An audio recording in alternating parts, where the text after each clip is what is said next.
Good evening, folks. Welcome to the October meeting for the Brunswick Civil War Roundtable. As much as we would like to be able to have our regular meetings at Fort Caswell Hatch Auditorium, that is simply out of the question at this point. We certainly want to thank Jack and Jack Davis for making himself available to speak to us tonight. I wish he was here in person, but that's not an option, so we'll do the best we can. Then at the end of Jack's talk, we'll go through and answer as many of the questions as we can. As we were just talking about, it has been a nasty year for historians in 2020. And the latest victim, I'm afraid, was Ed Bars, where Ed, I'm not sure Roundtable's had a greater friend than Ed Bars. I'm not sure there's another historian alive that has brought more history to more people than Ed Bars did. So everybody knows in our roundtable the debt that we owe him, and the debt that the country owes him. And I hope that there are some wonderful ceremonies going on around the country to celebrate Ed's amazing life. One of the things that we've done, as you know, I've been working with the North Carolina Civil War Roundtables, trying to get everybody on the same page.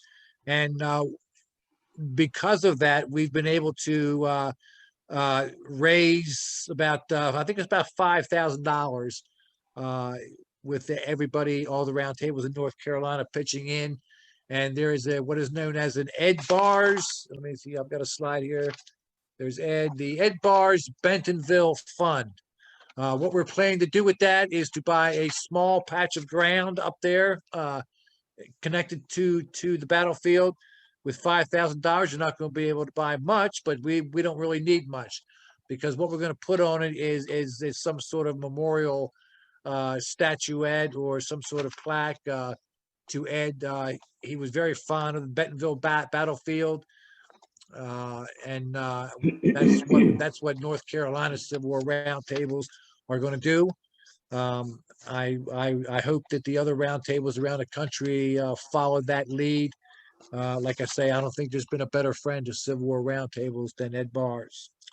So we will certainly miss Ed.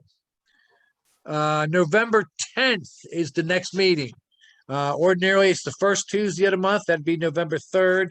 We all know what's taking place that evening.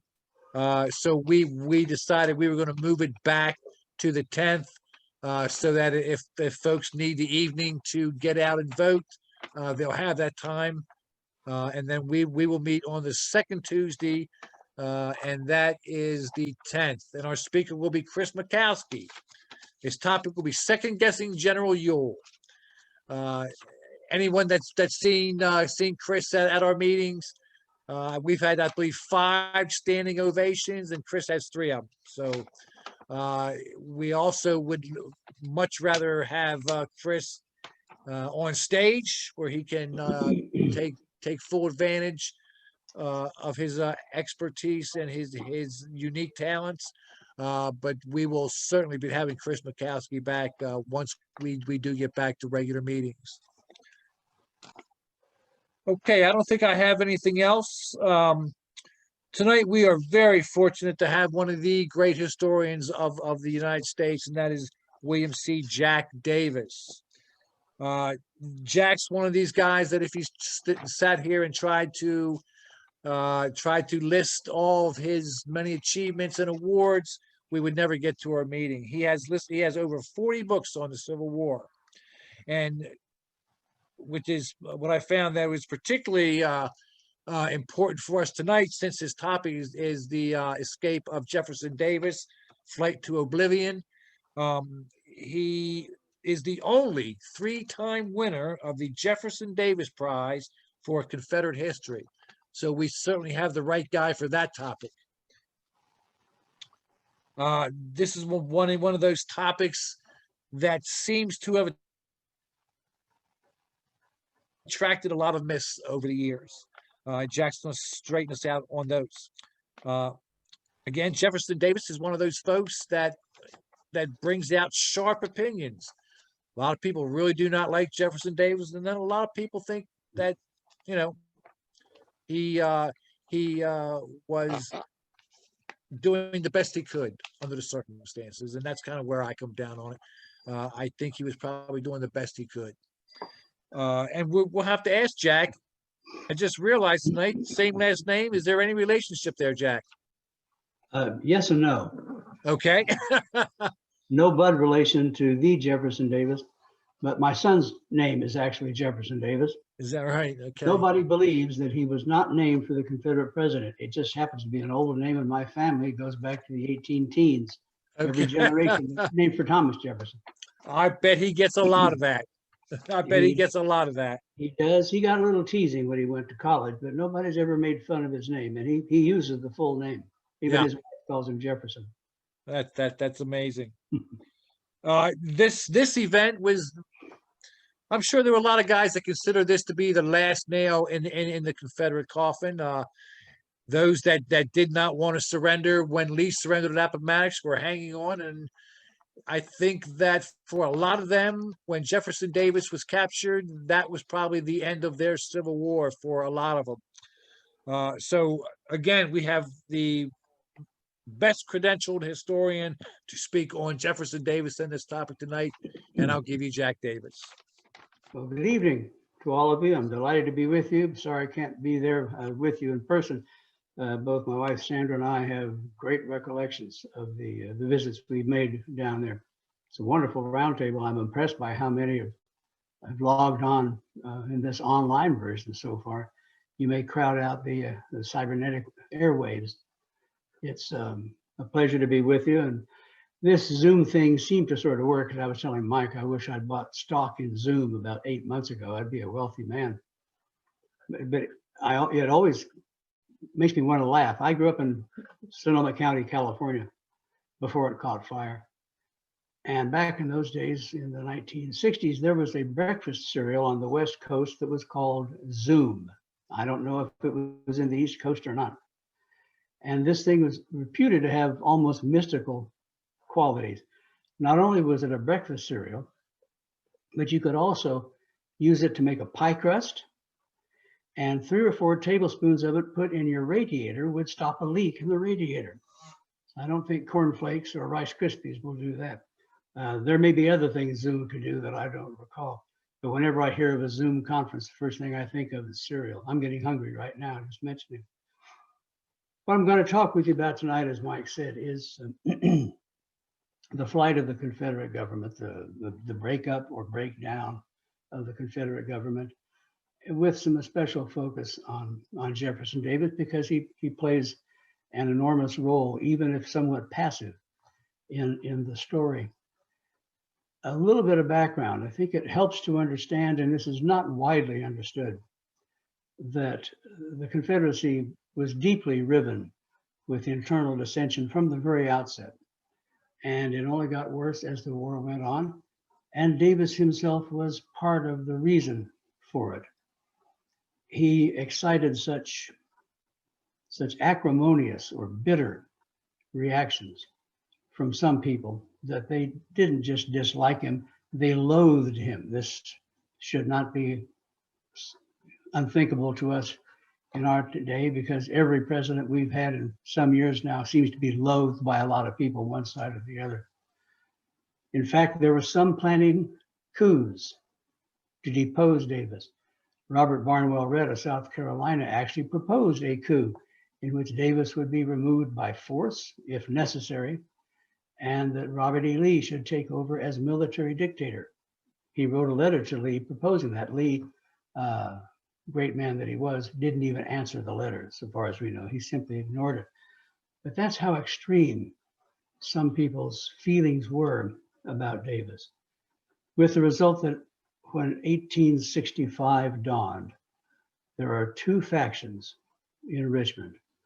One are Davis, and some of his advisors, like Secretary of State Judah Benjamin and others, who were very pro-Davis. And essentially, they were pretty much sycophants. Whatever Davis said, was right so far as they were concerned. If he said the moon was green, the moon was green. On the other side, there were a group who could read the handwriting on the wall as of January 1865. The Confederacy had lost more than half of its territory. Columbia was about to be gone. Charleston was about to be gone. Atlanta was gone. Savannah was gone. Nashville. I mean, the Confederacy was getting smaller and smaller every month. And they realized that the game is pretty much up, and their preference would be to find some way, ideally, to get an armistice with the North. That's not a surrender, it's just a ceasefire. The feeling being that if they could get a ceasefire for 30 days or 60 days, that some kind of an accommodation would be made. And this, you think of World War I. It didn't end with a surrender, it ended with an armistice. And once people put down the guns after several years of war, it's very difficult to get them to pick up the guns again. And this was the hope on the part of these people. And Lee, in fact, is among them. Lee will propose to an emissary from the North that if he could just get an armistice of 60 days, this is in January 1865, that it might be possible to come to some accommodation short of surrender in order just to end the war. A lot of people are involved in this. Lee only peripherally. Longstreet has proposed some ideas. He suggests that Lee write directly to General Grant, and that between the two of them, they might be able to come up with some sort of plan for an armistice and then a negotiated peace settlement afterward.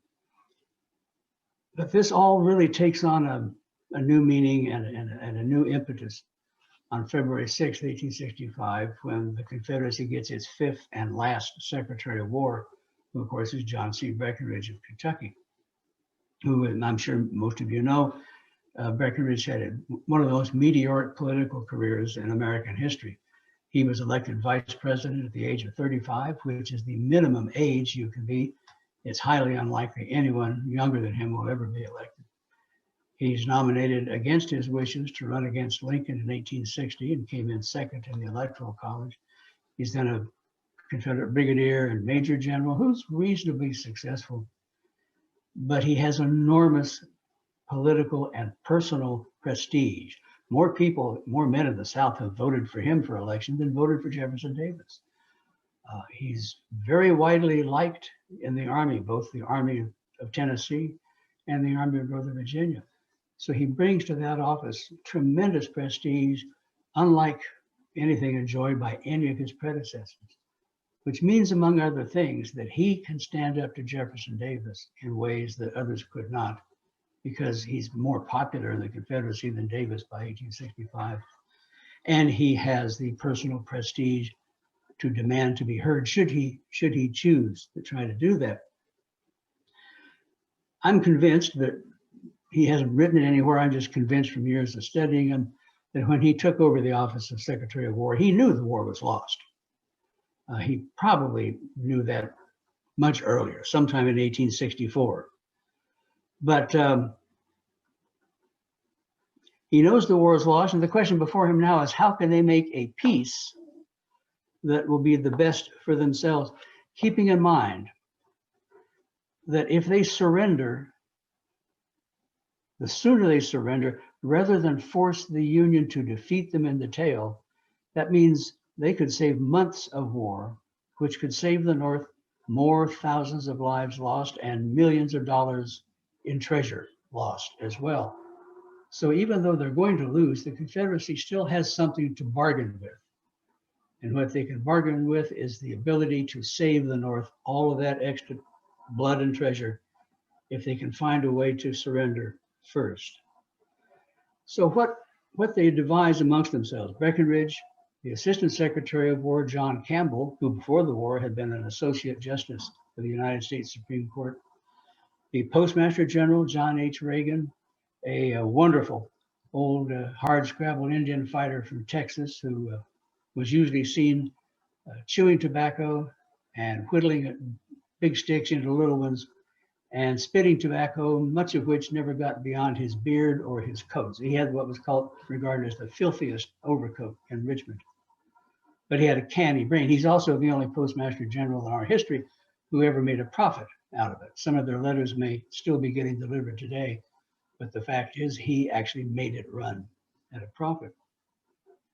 And what they hope to get is an armistice short of a surrender, knowing that if the fighting stops, it's not likely to start again.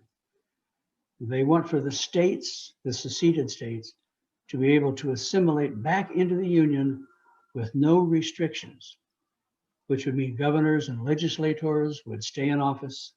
There'd be no reprisals, no confiscations of property. The soldiers would be allowed to go home under arms, and that's really important, not because they want to have guns in case the South tries to rise again. It's because civil order and peacekeeping has broken down in much of the Confederacy, particularly out in the western areas where they can't impanel juries, they can't find judges. And the problem is that these soldiers going back home may have to be a peacekeeping force until the regular authorities can be empowered again. They realize that the leaders of the Confederacy may not be able to avoid some kind of reprisal. Several of them, like Davis, are under indictment for treason in the Union. So they know very well that maybe not everybody is going to get by, but they hope as many as possible can be able to escape reprisals. Breckinridge starts meeting with a number of senators and congressmen from Virginia, Kentucky, and Missouri. And they deal with one of the questions that still keeps coming up today. That being that why doesn't Lee just dissolve his army and send them all up into the hills to continue fighting as guerrillas? Well, they realize that the hills, the high country, wherever the altitude gets higher in the Confederacy, attachment to the Confederacy gets thinner and thinner because those areas were not suitable for slavery. They're the people up in the mountains who came up with the epithet, "This is a rich man's war, but a poor man's fight." They resented being asked to fight and die in order to preserve the slave property of the planters in the lowlands. Breckinridge and the others realized that if they do break up and go into the hills, they could be fighting a two-front war, one against the Yankees and the other one against their own people behind them.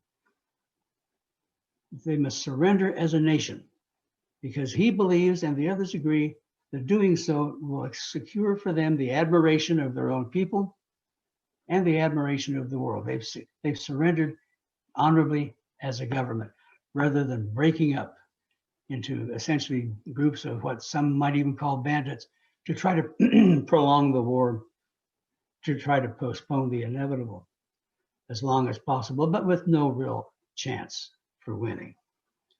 At one meeting, Breckinridge said to these senators, "This has been a magnificent epic. In God's name, let it not end in a farce." There are important people in support of this. Senator Hunter, Vice President Alexander Stephens. Lee is in support to some extent. Lee is careful all his life, but especially during the Civil War, is he careful to stay away from politics. He doesn't speak out on political subjects. He avoids having his name in the newspapers, if at all possible. He's very circumspect and guarded in what he will say to people. But when Lee meets with Breckinridge and others, he admits, the game is up. We cannot hold out much longer. We owe it to our soldiers and to our people to save as many lives as possible. And at one point, at least, Lee expresses himself as being willing to say in a report to Breckinridge that the war can't be continued, that it is time to seek terms from the North. Lee knows that if that is made public, that if the people know that, his prestige is such that the people and the soldiers of the Confederacy are likely to regard that as Lee's advice to seek terms or even surrender. And the people and the soldiers have a lot more regard for Lee than they do for Jefferson Davis at this point. So Lee could be a key figure in all of this. The obstacle is Jefferson Davis. As I said earlier, he's no relation. He's a difficult man Even his closest friend described him as the Sphinx of the Confederacy, a strangely muffled man, very uptight, very restrained, everything very compressed within him. Yet he is absolutely inflexible on the issue of armistice or surrender. I think Davis, more than anyone else, has formed the Confederacy as it became. I think to him it was like one of his children. He's a man who would outlive all three of his sons. And I think for him it was simply unthinkable that he could willingly preside over the death of the Confederacy. The Confederate plotters, if you want to call them that, though interestingly enough, they're not plotting coup, they're not plotting revolution. Everything they will do is constitutional and by the book. Breckinridge, as Secretary of War, can ask Lee to furnish him with a report giving his frank opinion of the possibility of the Confederacy continuing, knowing that when the people see that, it's likely to shift their minds. It's also perfectly lawful for leaders in the Senate to ask to see Lee's report and for them to release it to the press so that the people get to see it. It's all still constitutional. They hope to use public opinion, not a coup, not guns and knives, but public opinion, to force Davis to admit that it's time to give up. But Davis is not a dumb politician. So when Breckinridge gives him reports from all the various bureaux in the War Department, in which virtually all of the bureau chiefs say they do not have the wherewithal to continue the war much longer, and when the Senate calls for these reports to be published, Davis hands over a sanitized version of them that takes much of the punch out of it. The problem being, okay, I see that you've lost my video. I hope you're still getting my voice. Yes, Jack, we are. Okay. The hope is that the public opinion, public pressure will force Davis to admit that the game's up. And then something happens with Lee. And I can't explain exactly what it is, but when Lee turns in the report that Breckinridge has asked for, it's a little gloomy. It says, things are not good, but then he says, they're no worse than we ought to expect them to be, given our resources.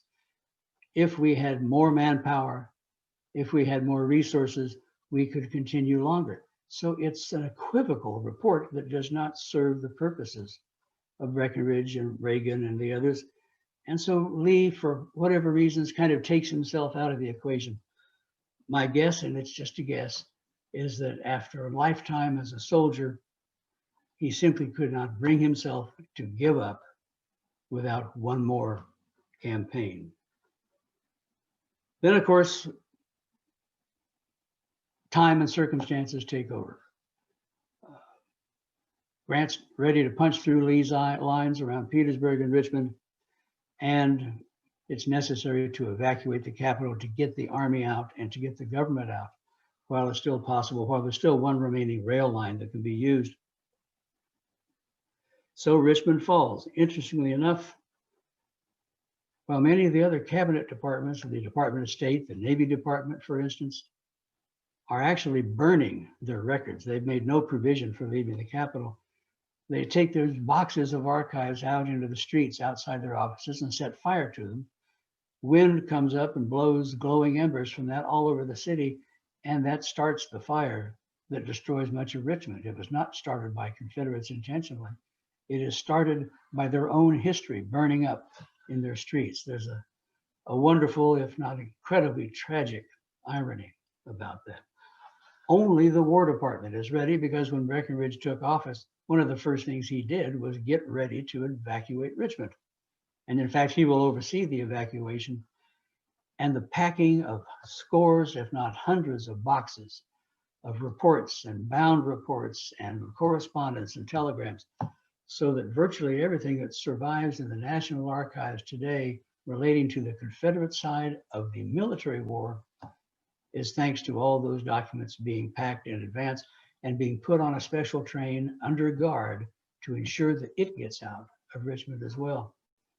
Even as these men want to see an end to the Confederacy and an end to the fighting, they want the world to be able to remember what they did. So Breckinridge gets Davis and the other cabinet members aboard a train at the Richmond and Danville station, and it sets off for Danville. The government is now fleeing to Danville because Richmond is untenable. When they arrive in Danville, interestingly enough, they set up the government for a few days, and Jefferson Davis does something that is one of the indicators that suggests to me that he's only intermittently in touch with reality. He's not crazy, but I think the strain and the stress and the heartache of what is happening simply suspends his grasp on reality from time to time. And on April 5th, he will issue a proclamation saying, well, it's really not such a bad thing that we left Richmond. This is turning a sow's ear into a silk purse. Now we're no longer tied down, having to defend places. Now Lee can move about at will. He can float like a butterfly and sting like a bee. People were actually, this was printed in handbills in Danville, and people were seen on the streets reading it and laughing, shaking their heads, wondering, what is this man thinking of? And fortunately, perhaps for Davis, it never got out of Danville. It never got into the Confederate press because it was about as bizarre a rationalization as you could imagine. Breckinridge will go off to try to meet with Lee, still hoping somehow to get some kind of an accommodation between Lee and Grant, if nothing else. And of course, events catch up with him, and on April 9th, Lee is forced to surrender at Appomattox. So Breckinridge then heads back to rejoin the cabinet, which then starts moving from place to place to place. One newspaper editor refers to it as the peripatetic governor. As a matter of fact, in some places, it's not welcome because they're now being pursued by federal cavalry. When they come into Salisbury, North Carolina, the mayor of the town is out to welcome Davis and his government when they come in. And he essentially says, welcome to Salisbury. When are you leaving? Because they fear now that any community that gives aid and abets the fleeing government may come in for reprisals when the Yankees come and take over. So they go on to Salisbury, to York, to Charlotte, on into South Carolina. And all the time there's a constant battle, a peaceful battle raging between Davis and Benjamin and those who support continuing the war to the last extremity, and Breckinridge and Reagan and others who want to try to find a way to end it and to force Davis into doing so. Excuse me. Davis again becomes somewhat detached from reality more and more. Interestingly, he felt miserable. His health was never very good, and he didn't really like being in Richmond. His health is wonderful during the course of the escape from Richmond. When he's on horseback and moving about again with soldiers and all around, he feels more comfortable, and his health seems to improve. But he starts talking about what they should do next. No, we can't, no armistice, we can't surrender. Everything isn't that bleak. As a matter of fact, he speaks now, we'll get west somehow. We'll somehow get across the Mississippi to where Kirby Smith still has an army of about 60,000 cavalrymen in Texas. It's almost a phantom army. Most of them don't have horses, and many of them are deserting in large numbers. But Davis starts talking about along the way, our people will flock to us. Those who have avoided enlisting, those whose patriotism lagged, those who've been wounded and went home, those who've deserted, they will start flocking to our banners, and somehow this phantom army is going to resolve itself around him. They'll get across the Mississippi, I don't know how, because they have no means of crossing the river, unite with Kirby Smith and continue the battle from Texas, from Arkansas, from Colorado, if they have to, until they can come back east and reconquer the South. people just shake their heads. No one has the heart to try to respond to him or to reason with him on it because it is so irrational. But this is how his mind is going during this, for him, tragic and difficult time. Gradually, members of the cabinet will start falling out along the way. The Secretary of the Treasury, Memminger, just gives up and goes home to Charleston. The Attorney General just doesn't continue traveling with them. Before long, the only cabinet present are Benjamin, the Secretary of State, Reagan, the Postmaster General, who takes over as interim Secretary of the Treasury, and one or two others. Those who are running, and it's Breckinridge who is in charge of this flight, this attempt to escape. What they want is not any business about getting out to the Trans-Mississippi to continue the fight. Their sole goal is to get Jefferson Davis out of the country. They are fearful that if he is captured by the Yankees, that he will be tried for treason and hanged. Keep in mind, the Constitution doesn't define treason. Like beauty, treason is in the eye of the beholder. But they had every reason to think that after the loss of hundreds of thousands of lives and hundreds of millions of dollars, that the North would be vindictive and would want to at least try and execute the leaders of this. Davis, Stevens, Breckinridge, and others. So they want to avoid the humiliation of their president being placed on trial. They just want to get him out of the country. Ironically, that is exactly what Abraham Lincoln wanted too. He did not want to have to try the Confederate leaders. He too, I think, may have been fearful of what would happen, but he didn't, most of all, want to wind up making them martyrs, which could only lead to a continuation of an attitude of resistance and discord in the South. He hoped they just went away and disappeared and never came back. But that was not Jefferson Davis's way. And so they hoped to get him to the Trans-Mississippi. The disintegration will continue. The one bright hope, briefly, in this is when they're passing through North Carolina and Joseph E. Johnston approaches Davis and says he would like to ask for a ceasefire with General Sherman, whose their armies are now facing each other not long after the Battle of Bentonville, which Mike mentioned at the beginning here. Johnston's hope, and Johnston is in cahoots with Breckinridge and Reagan and the others, his hope is that maybe if these two armies succeed in some kind of an armistice, maybe that can spread to the other armies and there can still be a peaceful end to the war. Davis doesn't think it will come to anything. He doesn't want it to come to anything. But he does realize that it will buy time if the armies stop fighting even for a day or two while the commanding generals confer.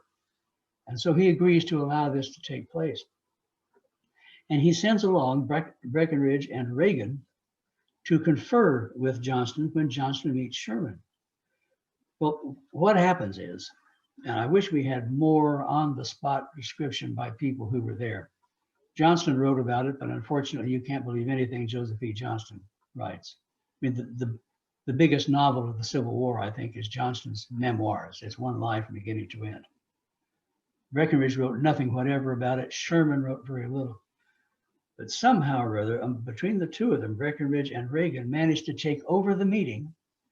And suddenly they drew up articles that went way beyond just these two armies stopping to fight while they negotiate. And in fact, they come up with a reconstruction plan for the ending of the entire war, based on many of the things that they had hoped to be getting at the very beginning. They thought that was great. Sherman never knew what hit him. Davis was surprised as he could be. He hadn't planned on this and he was not happy. But much to his pleasure, a couple of days later, when Washington got a copy of the Sherman-Johnston negotiation, Washington immediately abrogated it, immediately denied it, said, go back to war. So that brief last moment of hope, of settling things somehow more peacefully, was gone.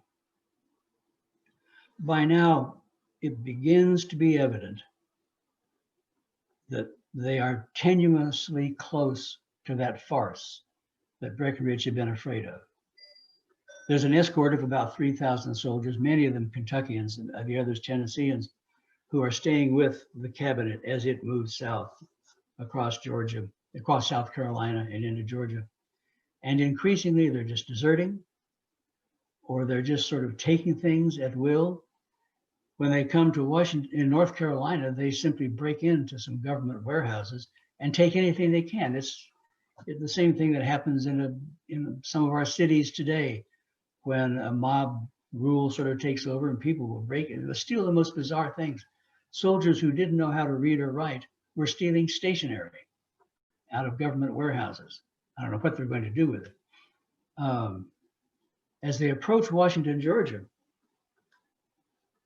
the big fear is for the Confederate Treasury. They've taken along several $1 million from the Confederate Treasury, several $1 million in gold and silver, as well as quite a large amount of money on deposit in Richmond's banks. Doesn't belong to the Confederacy, but the government has taken it with them to protect it. And a lot of these soldiers know that they're riding along with the failing leaders of a dying government. They're broke. They have no idea what their future is going to be like when they get home, if they get home. They haven't been paid in months. And there, right in front of them, are wagons loaded with millions of dollars in gold. And the talk gets started of an attack on the wagon train in which Confederate soldiers would be attacking fellow Confederate guards in order to take the money. Rather than see that happen, on May 3rd in Washington, Georgia, Breckinridge, on his own authority, simply has the entire Confederate treasury paid out to the soldiers who were there. Every man got about $26. And it's interesting. You'll find accounts written by these old fellows 30 years later in which they'll talk about how proud they were of that $26 and how destitute though they were, they never spent it and still had it because it meant so much to them. Mostly they're lying. $26 was the difference between life and death in the South in 1865. They didn't pay out the deposits of the Richmond banks, and those wagons were later attacked. The money was stolen, but almost all of it was regained and handed over to federal soldiers later, who in time got it back to the original depositors in the Richmond banks. Then May 4, 1865, in Washington, Georgia, is when the government finally breaks up. Everybody's left except Davis, Benjamin, and Breckinridge of the government. Benjamin leaves to try to find his own way to safety and freedom.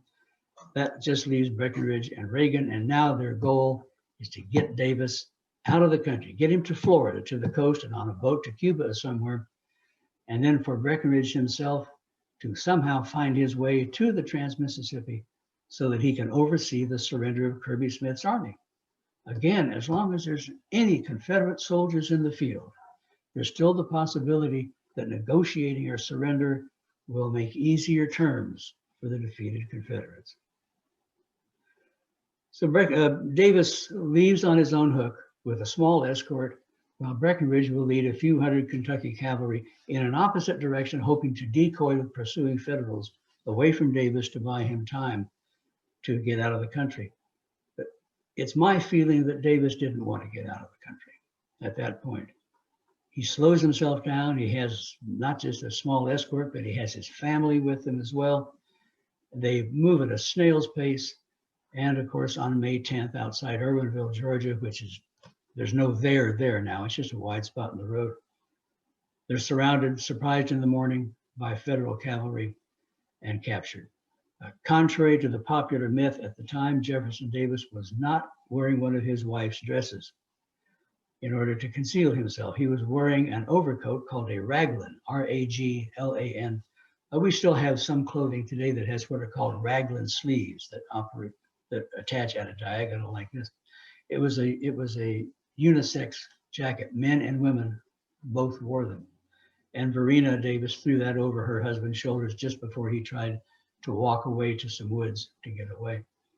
Interestingly, though, a month earlier, when they left Richmond, a few Union soldiers who occupied Richmond will talk about there being a rumor that Jefferson Davis fled the Capitol dressed as a woman. He certainly did not. He's sitting on a railroad car with the rest of his cabinet.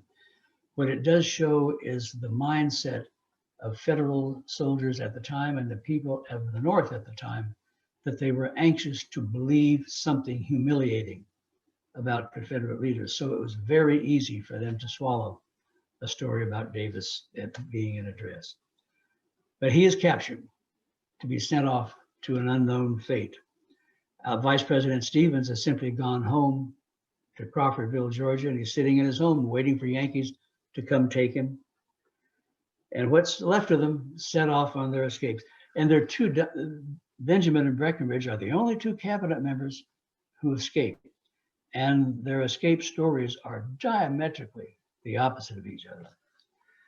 Benjamin sort of disguises himself and calls himself Monsieur Bonnefille. He can't ride a horse very well. Benjamin's kind of egg-shaped. And some of you may remember there was a toy around back in the 70s called the Weeble. The Weeble wobbles, but it won't fall down. And Benjamin was kind of a Weeble. He was sort of like Humpty Dumpty, and he just couldn't sit on the horse very well. So he simply got in a carriage loaned to him and rode south through Georgia and into Florida, then wound up just outside Sarasota and Tampa, Florida, where he would spend some time in hiding at a plantation house that's still there today, waiting an opportunity to get overseas. Finally, a boat is ready for him, a small boat. He's smuggled aboard and he blacks his face with soot in order to presumably try to disguise himself as being a Negro who will be the cook aboard this small boat. And I can't imagine it was a very good disguise, but it was enough. And he did manage finally to get to Havana. He wants to go from there to England. So he books passage on a ship that gets 2 days out of Havana when it sinks. And Benjamin and everybody else are rescued by a passing vessel that takes them right back to Havana. A few days later, Benjamin gets on another vessel headed for Europe, and a couple of days out of port, it catches fire and starts to sink. And Benjamin and everybody else are picked up and brought back to Havana. He had very bad boat karma. I'm convinced that Benjamin probably was on the Titanic. But finally, the third vessel that he gets on gets him safely to England. And at that point, Benjamin simply turns his back on his own past, on the Confederacy and everything else. He will never come back to the South. He becomes a permanent resident of England. He becomes a very distinguished barrister or lawyer. He will write precedential case law on what are called torts in the legal profession. He's a man who's very distinguished and very highly respected, but he has virtually nothing further to do with the Confederacy. Breckinridge, on the other hand, is if nothing, if not a very athletic and dynamic character. He's regarded as one of the finest horsemen of his time. So he and a few companions will ride south through Florida, being chased. They always manage to escape their pursuers. Finally, they hook up with Colonel J.J. Dickinson, the so-called swamp fox of the Confederacy, who will smuggle them through the swamps to the coast, where they're put to the Indian River, where they're put in a small boat that sails down that river and then goes out through Jupiter Inlet to the Atlantic, and then they try to sail to Bermuda or the Bahamas, but are driven back by a storm, and their vessel is far too small. It only has about 5 men in it, but it's just not big enough to get where they need to go.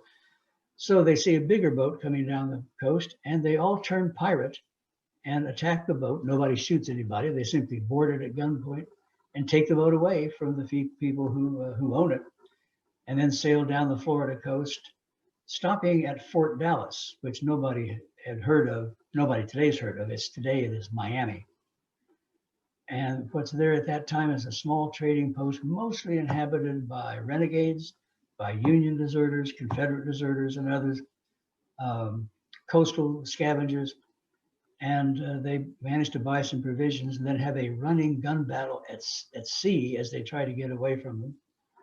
succeeding in that, they then run into a federal gunboat and have another chase at sea to get away from it. Finally, they leave the Keys and sail across the Gulf to Cuba in the middle of a Force 1 hurricane. One of the men on the vessel, the boat, is Captain John Taylor Wood, commander of a very prominent Confederate commerce raider, Tallahassee, who said in 20 years at sea, he'd never felt in such danger of his life. But somehow they successfully make it to Havana. And then Breckinridge's first act is to essentially have kind of a press conference in which he calls on any remaining Confederate soldiers still under arms to lay down their arms, give their parole to the Federals, and go home. And in some ways, it's only at that point and at that moment that the Confederacy actually comes to an end. And so you have this battle between two good men. Jefferson Davis, he's a good man. He's not a great man, but he's a good man. And John C. Breckinridge over how the Confederacy is going to die. We spend a lot of time studying how wars begin, but sometimes how they come to an end says a lot more about the two cultures, the two peoples who are fighting with each other. And in this instance, it shows two good men representing two very different points of view within the culture of the Confederacy on the right way to die. Davis holding up or holding out for what remained of the Old South, and Breckinridge trying to prepare the way for a new South to come. Thank you all very much for listening. I hope this has gotten through the airwaves to you. Okay, thank you, Jack. We appreciate that. Couple questions we have here for you.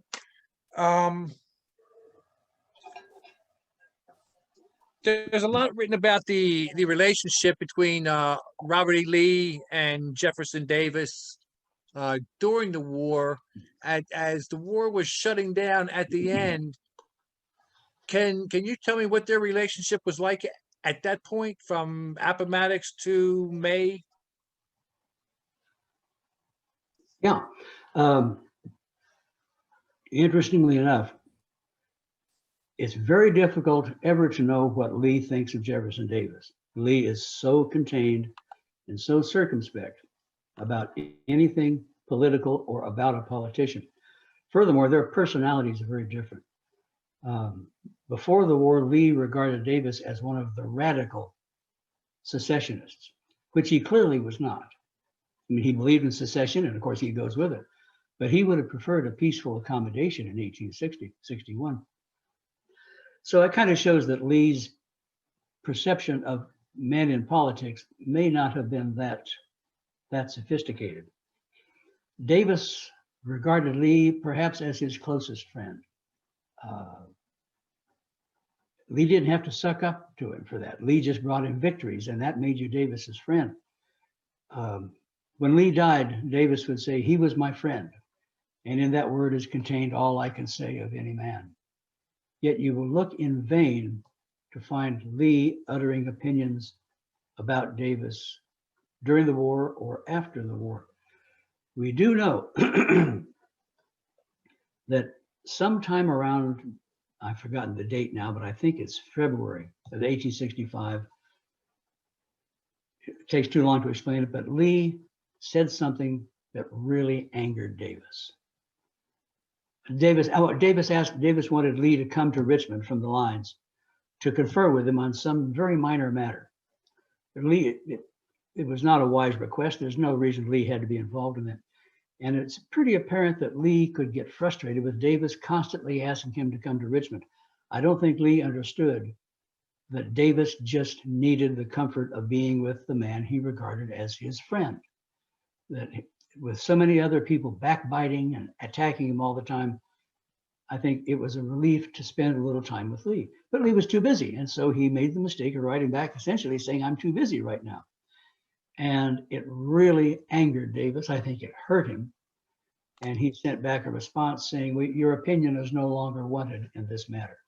And if you read their correspondence for a few days afterward, you'll see that it's a little bit cool on Davis's part. But then after that, they never see each other. They never see each other again after late March.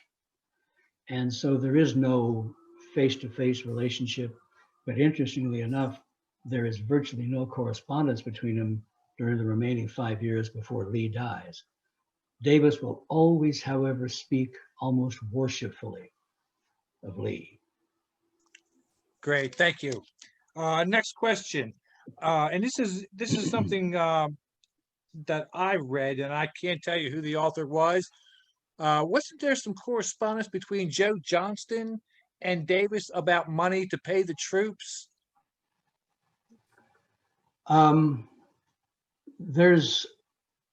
I can't call that to mind immediately. And there's no correspondence. You know, Breckinridge does pay the troops, empties the Okay. treasury. Okay. But there's no evidence that he even notified Davis until after he'd already done it. He Okay. didn't ask permission. Okay. Davis and Johnston didn't correspond at all if they could avoid it. Davis absolutely hated Johnston, Yeah. and Johnston absolutely hated Davis. Yeah. Of the two, Davis is the better man, but they both have a big hand in the breakdown of what should have been a very important relationship. Okay. Thank you. And by the way, we do have your video back. Oh, good. I've gotten much better looking since the last time I Just saw in it. the last 20 minutes or so, it's amazing. I wouldn't expect anything less, Jack. The Davis in drag story. Is there a Parson Weems cherry tree beginning to that, or did that go from the soldiers to Harper's Illustrated? You know, I once looked into that, but it's many years now, and I can't quite recall. But as evidenced by the fact, you may recall, I mentioned that a month earlier when they left Richmond, a story was going around that Davis had left dressed as a woman. So it's easy for something like that to rise spontaneously. Yeah. The story presumably had to begin with one of the soldiers, I think they were Illinois cavalry, who were there at Irwinville, who captured Davis because they actually see him in this overcoat. Yeah. That I suppose in dim light, and if you really hate somebody, you could kind of imagine, well, maybe that's a woman's dress. But it's not long, of course, before you start seeing these illustrations and souvenir carte de visites showing Davis wearing hoop skirts and a tight-waisted, you know, and a bodice and the whole deal. And it's very useful to demonize your opponents. Sure. You're seeing it every day in the presidential election. And it's easy for people to be sheep and believe what they're told to believe if they have a predisposition to do so anyhow. So I couldn't tell you, and I don't think anybody could tell you who actually started that. But when it did start, took off like wildfire. Yeah, I bet it did. Thanks, Jack. After he was captured, was Fortress Monroe his first stop, or was there something somewhere in between? Let's see, I think he's taken to Macon, Georgia, and then maybe to Savannah. I've kind of forgotten that, on the way to Fort Monroe. Right.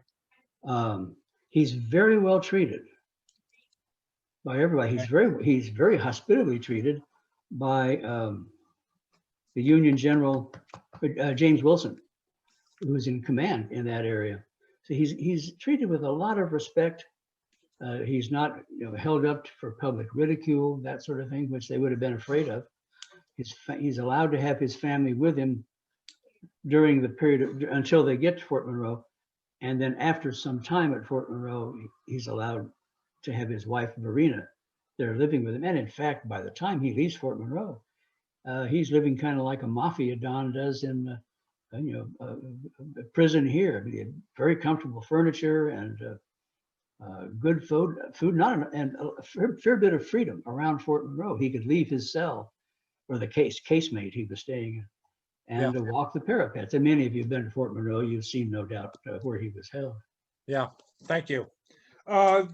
Question about the I guess it's a myth, the lost Confederate gold. Yeah, that's one of the most persistent ones. And it's buried everywhere. My favorite is that it's buried in a cemetery in Harrisburg, Pennsylvania. That's a stretch. Yeah, and I've forgotten how that one came about. Uh, the Treasury is very carefully accounted for, almost down to the last penny. There was a clerk in the Treasury named Micajah Clark, who took note of every disbursement. They knew how much was taken out of the Confederate Treasury building. And there's a note, and he essentially kept a ledger of disbursements all the way until it was all paid out. Every soldier who was with the escort got $26. Benjamin and Breckinridge each got $1,000, I think, and maybe one or two others did, and Jefferson Davis, to cover their expenses in getting wherever they were going to go. But the point is, there are no millions left over. Yeah.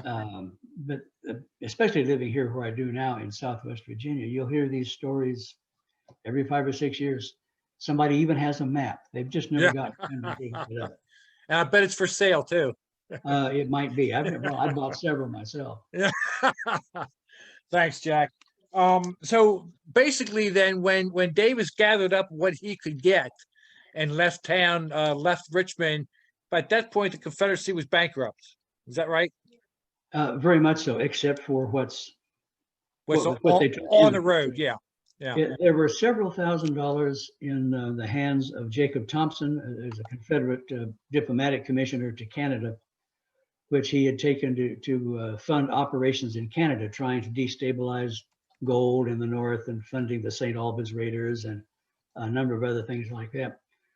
Thompson wound up keeping a lot of that, apparently. It was believed there might be some more money in England. And when Benjamin got there, and later Breckinridge, they tried to track it down in order to build a fund for Jefferson Davis's legal defense. Okay. But there was just no money there. Okay. Great. Well, thank you, Jack. We certainly appreciate it. I think one more question is coming here. Hang on a second. Let me get to the last question, and this will be the last question. After he got on a boat that didn't sink or burn, how did Benjamin make an apparently easy transition to new life in England? I think Benjamin is the ultimate pragmatist. He was not very well liked in Richmond because he was very clearly a yes man to Jefferson Davis. He never disagreed with him. He was sort of always there to open doors and carry Davis's lunch, that sort of thing.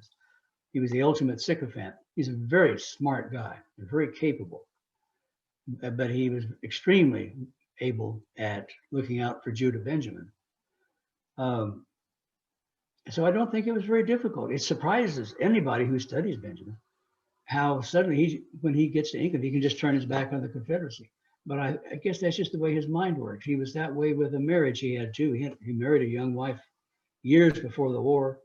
I don't think they were together more than a few months or a couple of years. Then he sent her to France and then never saw her again. Huh. It was easy for him to close a door Yeah. or to compartmentalize one part of his life and then to move on to the next. And of course, he will enjoy great success and achieve considerable reputation and respect as a barrister, a Queen's Counsel, actually, in England. Okay, Jack, thanks very much. I'm sure if we were at Hatch Auditorium, there'd be people standing and clapping for you. So we'll have to do that next time we can get you down. I'll clap for you all. There you go. Thank you very much, Mike. It's a pleasure. Thanks, Jack. You take care, buddy. You bet. Okay, folks, that'll do it for tonight. Thank everybody for tuning in. We had some problems with the video for a while, but our Pat the Barrow's quick thinking got some slides up for you to look at that were probably very helpful. So we thank him and we thank Gar, Dow for their work tonight and putting this show on. There's a lot more that goes into this than you could possibly imagine, and they do a great job to pull it off. Remember, next meeting is November the 10th, not November the 3rd. It's the second Tuesday, not the first Tuesday. And between now and then, everybody stay safe, wear your mask, stay socially distant, and get out and vote next month. Okay. Good night, all. Right.